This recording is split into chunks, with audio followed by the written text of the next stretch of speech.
तो guys mummy ने लहंगा डाल लिया, देखो। इतनी बेकार लड़की से शादी आखिर सौरभ कर क्यों रहा है? ये तो कुबड़ी है भाई।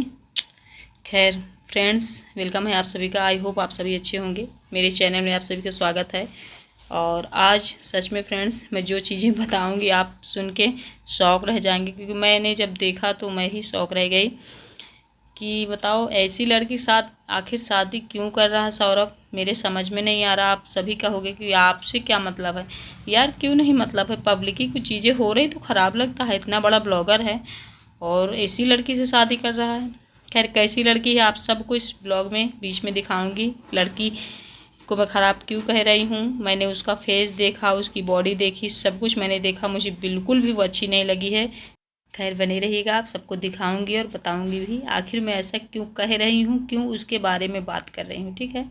हेलो फ्रेंड्स, वेलकम है आप सबका मेरे चैनल साधना रियल ब्लॉग में। राम राम जी, जय माता दी, गुड मॉर्निंग। मॉर्निंग का टाइम है और बच्चों के स्कूल जाने का टाइम हो रहा है। पूजा पाठ वाला और क्लीनिंग वाला रूटीन सारा ख़त्म हो चुका है मेरा। अभी बस किचन में बच्चों के लिए नाश्ता बनाऊंगी, टिफ़िन बनाऊंगी और मॉर्निंग का ही रूटीन है। साथ साथ सौरभ जोशी की वाइफ को भी दिखाऊंगी जिससे उसकी शादी होने वाली है। इतना बड़ा ब्लॉगर होने के बावजूद उसको ऐसी लड़की पसंद आ रही है, बताओ। जिन लोगों ने देखा होगा तो उनको तो पता होगा, जो लोग नहीं देखे हैं वो भी आज मेरे ब्लॉग में देख लेंगे। फिर आप खुद कहोगे कि साधना आपने सही किया, वीडियो बना दिया।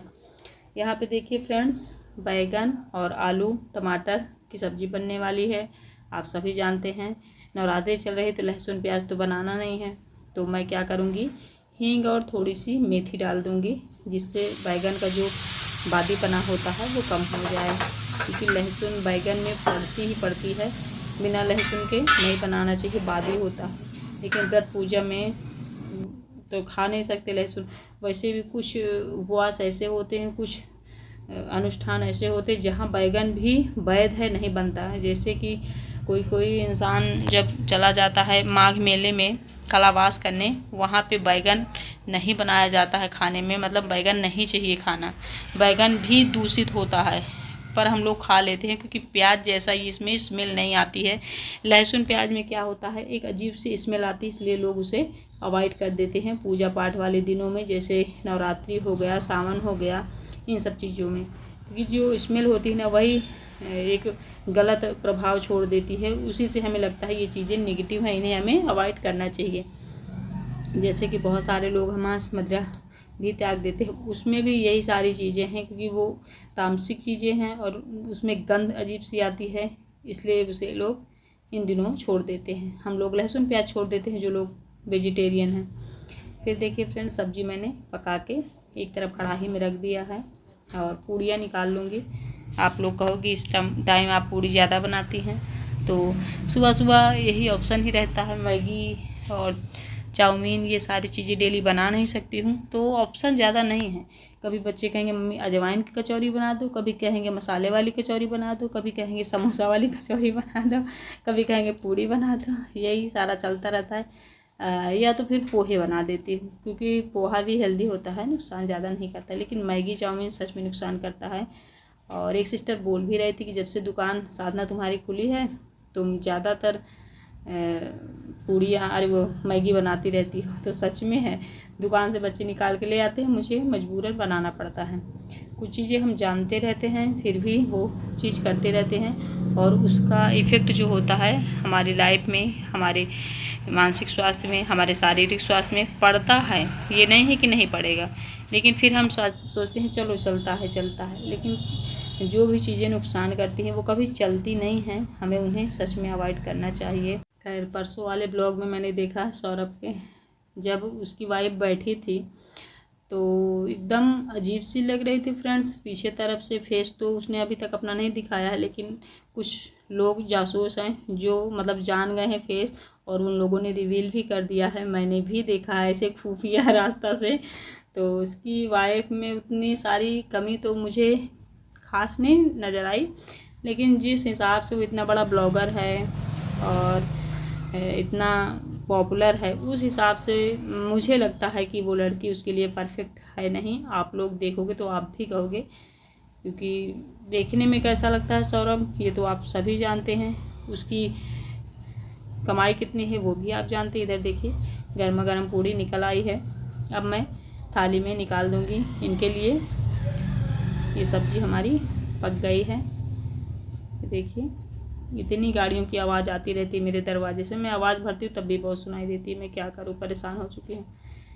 खैर हमारी थाली गर्मा गर्म निकल गई है। जिसे खाना है आ सकते हैं, पूड़ी खा सकते हैं। अष्टमी के व्रत में रहूँगी तो अच्छा सा फलाहार कुछ बनाऊँगी तो आप लोग को दिखाऊंगी, शेयर करूंगी। इधर देखिए मैं भी खाने लगी हूँ, वो खाने लगे हैं, बच्चे चले गए हैं खा के, क्योंकि उन लोग को जल्दी होता है। जब वो लोग जाते हैं तो मुझे शूट करने का टाइम बिल्कुल नहीं होता, बड़ा भगदड़ सी मच जाती है। तीनों साथ में तैयार होंगी, तीनों को जल्दी जल्दी टिफिन दो, खाना दो, बहुत शोर करते हैं। उस टाइम रिकॉर्ड करने का बिल्कुल टाइम ही नहीं रहता। तो अब मैं आराम से खाऊँगी।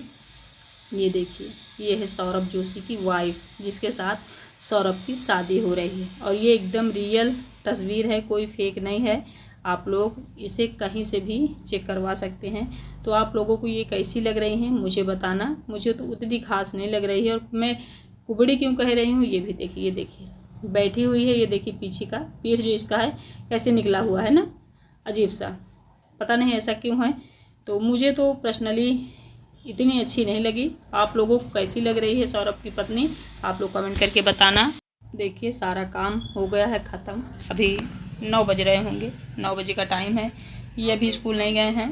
बस यहाँ मैं कपड़े जो कल धुले थे मैंने वो निकाल के रख दी थी, क्योंकि बारिश होने लगी थी रात के टाइम में। तो इनको मैं फैला दूँगी, फिर इनको भेजूँगी, दुकान में बैठ जाऊँगी। तो ये कुछ रूटीन मेरा डेली का होता है। और अभी इस टाइम गर्मी भयानक पड़ रही है। बारिश हुई भी थी तो इतनी कम बारिश हुई थी कि मैं बता नहीं सकती आप लोगों को। और एकदम से जून या मई ऐसी कुछ गर्मी है। अभी जब मैं एडिट करें तब भी उमस इतनी ज़्यादा है, क्योंकि मैंने फ़ैन बंद कर रखा है। सारे कपड़े डाल दूँगी। जो धूप निकली है दिख रही है आप लोगों को फ्रेंड्स। सच में ये बीमारी का ही घर है, इसी वजह से हम सभी बीमार पड़ते हैं। और सबसे ज़्यादा प्रॉब्लम होती है हमें अपने घर के रोज़मर्रा वाले काम करने में, क्योंकि फ़ैन पंखा एसी जिसके पास है भी वो हर जगह उसे लेके थोड़ी ना जाएगा। मान लो हम झाड़ू लगा रहे हैं तो एसी हमारे पीछे पीछे थोड़ी ना चलेगी। तो बहुत प्रॉब्लम हो रही है। पता नहीं ये गर्मी का अंत कब होगा। मैं चाहती हूँ हमेशा ठंडी ही पड़े, मैं ठंडी अच्छे से मतलब इंजॉय कर लेती हूँ, बट गर्मी नहीं, बहुत ज़्यादा परेशानी मुझे होती है। और जब ये धूप निकल आती है तो इतना सारा काम मेरा पीछे का पड़ा रहता है। मैं शाम को ही करूँगी जब धूप चली जाएगी। कितनी भी बड़ी मतलब समस्या आ जाए मैं उधर का काम नहीं कर पाती, क्योंकि वैसे भी गर्मी बहुत ज़्यादा होती है। और फिर इधर का काम करूँगी तो मेरी हालत ख़राब ही हो जाएगी, क्योंकि गर्मी में ज़्यादा बर्दाश्त कर नहीं पाती हूँ। अभी नल भी नहीं चला है। जो टंकी रखी हुई थी फ्रेंड्स यहाँ पे वो कट गई है, क्योंकि फट गई सीरीज से। तो सारा अनबैलेंस है काम। खैर सोचेंगे कभी अच्छे से करें। अभी तो फ़िलहाल जितने लोग सौरभ जोशी के आते हैं व्यूवर्स, प्लीज़ कमेंट करके बताना कि मेरी बातों में कितनी सच्चाई है, क्योंकि मैंने फुल प्रूफ दिखाया है, कोई झूठ नहीं। इधर मेरी चाय बन रही है। चलिए फिर, आई होप आप लोगों को आज का ब्लॉग अच्छा लगा होगा। मैं पीती हूँ चाय, मिलती हूँ आप लोगों से नई वीडियो में। Bye, thank you.